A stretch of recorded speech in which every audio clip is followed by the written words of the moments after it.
Assalamualaikum teman-teman. Saya Kaisa dari kelas 5 Hasan.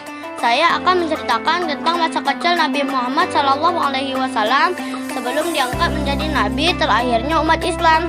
Pada zaman dahulu, Mekah yang semula hanya ditinggali oleh Hajar dan Nabi Ismail, seiring dengan berjalannya waktu berubah menjadi sebuah negeri yang besar. Berkat doa Nabi Ibrahim, negeri itu sungguh mendapatkan berkah dari Allah. Masyarakatnya hidup dalam kecukupan dan sejahtera. Beribu-ribu tahun kemudian, Mekah berubah menjadi negeri yang sangat kejam. Sebagian masyarakatnya mulai melupakan ajaran yang benar dan mengganti menyembah berhala-berhala yang mereka ciptakan sendiri. Di antaranya adalah Saman, Watan, Nusun, dan masih banyak yang lainnya. Semua itu adalah Tuhan yang mereka ciptakan dari batu, kayu, ataupun logam. Bukan hanya Tuhan mereka saja yang berubah, sifat dan perilaku masyarakatnya pun juga berubah. Kaum Quraisy yang secara turun-menurun menguasai Mekah dan Ka'bah mulai membentuk kelompok masing-masing. Mereka sangat berkuasa dan kaya raya. Namun kekayaan itu mereka dapatkan dengan cara yang tidak halal, seperti merampok, menindas rakyat kecil, berjudi, curang dalam berdagang, dan perbudakan yang sangat kejam. Mekah dan Ka'bah semakin ramai dan berkembang. Orang dari segala penjuru selalu berkunjung ke Mekah untuk beribadah dan juga berdagang. Kemajuan Mekah membuat Abraha, seorang gubernur, dia merasa kesal. Dia telah membuat rumah ibadah yang jauh lebih besar dan lebih megah daripada Ka'bah. Namun tidak ada satupun orang yang mau beribadah ke Yaman. Abraha lalu memerintahkan agar semua pasukannya bersiap-siap. Mereka akan menyerang Mekah dan menghancurkan Ka'bah. Abraha dan pasukan bergajahnya menyerbu Mekah dengan penuh kesombongan. Ketika ia akan menghancurkan Ka'bah, tiba-tiba datang ribuan burung ababil. Burung-burung itu sambil membawa batu berapi dari neraka. Kemudian batu-batu itu dilempar ke arah pasukan gajah Abraha. Dalam sekejap mata, pasukan Abraha berhasil dikalahkan dan Ka'bah berhasil diselamatkan.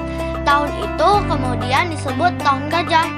Pada Tahun Gajah itu punlah Ibunda Aminah melahirkan putranya. Ia memberikan nama Muhammad, sebuah nama yang tidak lazim untuk anak-anak kaum Quraisy.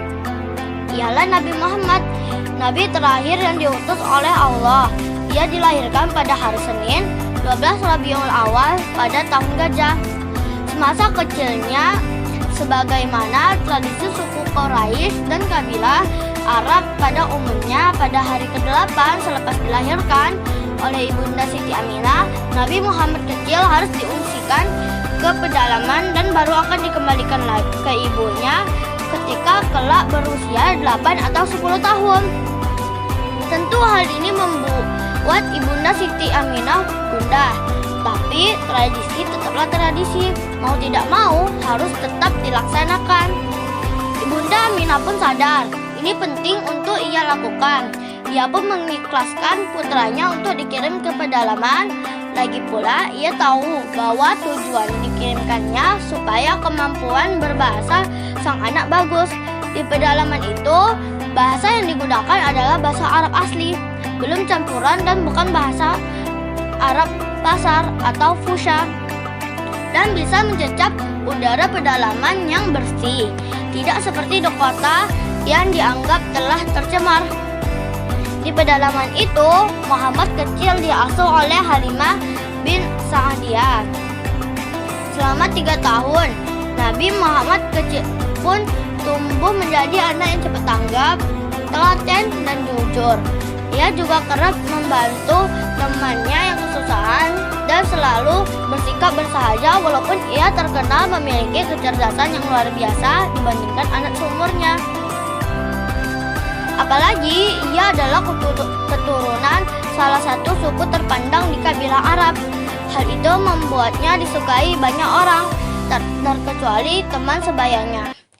Suatu ketika saat Nabi Muhammad kecil bermain bersama anak-anak yang lain, beliau didatangi oleh 2 orang berbaju putih. Nabi Muhammad kecil sempat bertanya, namun tidak dijawab. Dua orang itu berkata dengan bahasa yang tidak dimengerti oleh Nabi Muhammad kecil.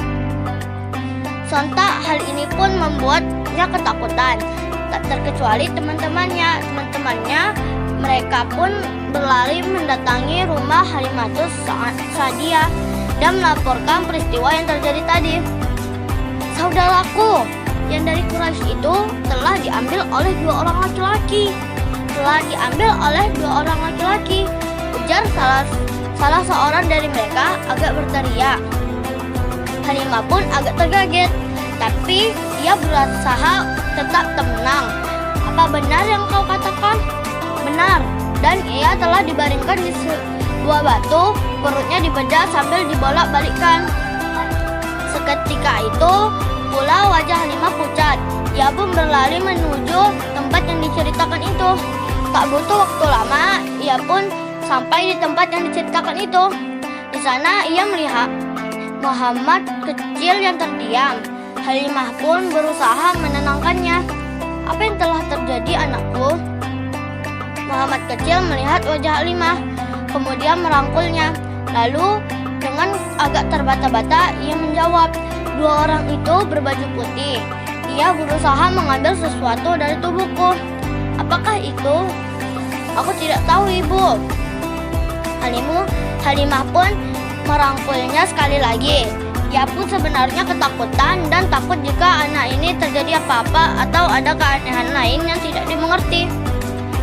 Untuk itu, ia bersepakat dengan keluarganya untuk mengembalikan Muhammad kecil ke Makkah. Kelak selepas Muhammad kecil tumbuh dewasa dan diangkat menjadi rasul, barulah Halimah mengerti bahwa dua orang berbaju putih itu adalah malaikat yang diutus oleh Allah Ta'ala untuk mengangkat dan membersihkan keburukan dalam diri Muhammad kala itu. Nabi Muhammad kecil ditinggal oleh ayahnya sejak masih dalam kandungan. Ayahnya wafat saat ibunda Siti Aminah mengandung Nabi Muhammad. Ketika berusia 6 tahun, Muhammad kecil diajak bundanya untuk mengunjungi makam sang ayah. Sayangnya, dalam perjalanan pulang, sang ibu meninggal dunia, hingga Nabi Muhammad resmi menjadi yatim piatu di usia 6 tahun. Setelah itu, Muhammad kecil diasuh oleh kakeknya Abdul Muthalib. Hingga 2 tahun kemudian, sang kakek juga meninggal.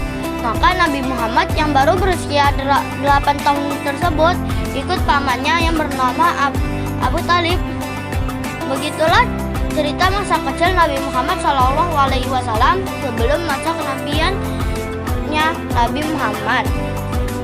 Sekian dulu ya teman-teman untuk cerita hari ini. Wassalamualaikum warahmatullahi wabarakatuh.